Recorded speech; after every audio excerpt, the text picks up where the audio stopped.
ഈ അപ്പച്ചിക്കും ആനന്ദേട്ടനും ഏട്ടത്തിയോട് ക്ഷമിക്കാവുന്നല്ലേ ഉണ്ടായിരുന്നുള്ളൂ ചേച്ചി. ആ ഫ്രോഡ് ഉദയഭാനവും അയാളുടെ ഭാര്യ ശ്രീകലയും കൂടെയല്ലേ ഈ പണിയെല്ലാം ഒപ്പിച്ചത്. അതെന്താ അപ്പച്ചിക്കും ആനന്ദേട്ടനും മനസ്സിലാവാത്തെ? അവരെയൊന്നും നമുക്ക് കുറ്റം പറയാൻ പറ്റില്ല മിത്രേ. ദേവിയെടുത്തിന്റെ ഭാഗത്ത് ഒരു തെറ്റുമില്ലെന്ന് നിനക്ക് പറയാൻ പറ്റോ? അമ്മ അച്ഛനും ഏട്ടത്തിയെ എത്രമാത്രം സ്നേഹിച്ചതാ. ആനന്ദേട്ടൻ ഏട്ടത്തിയെ നിലത്ത് വെക്കാതല്ലേ കൊണ്ടു നടന്ന. സ്വന്തം ഭാര്യയെ അത്രയും വിശ്വസിച്ച ഒരാളാണ് ആനന്ദേട്ടൻ.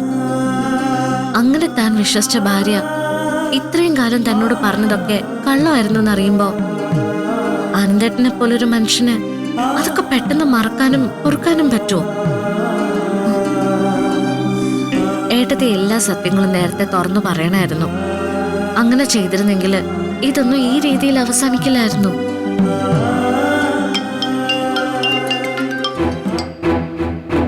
ആരാ? ഏട്ടത്തിയാ. എടുക്ക്. ഏട്ടത്തി.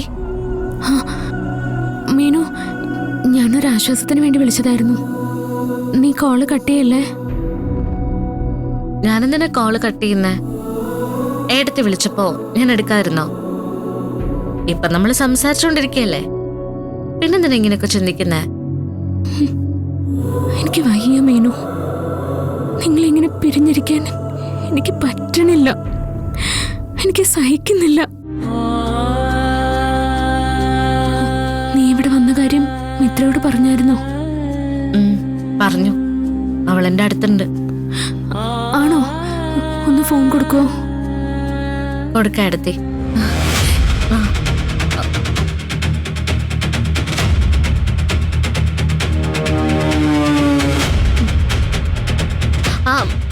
പിന്നെന്താ, അടുത്ത മാസല്ലേ ബർത്ത്ഡേ. ഉറപ്പായിട്ടും ഞാൻ വരാം. ആരാ ഫോണില്? എന്റെ ഒരു കൂട്ടുകാരിയമ്മ. നീ ഇപ്പോ ഏട്ടത്തിന്ന് വിളിച്ചാണല്ലോ സംസാരിച്ചത്. ചോദിച്ചു കേട്ടില്ലേ ആരെയാ ഏട്ടത്തിന്ന് വിളിച്ചതെന്ന്? അതെ, എന്റെ ഫ്രണ്ടിന്റെ ഏട്ടത്തിയോടാ സംസാരിച്ചത്.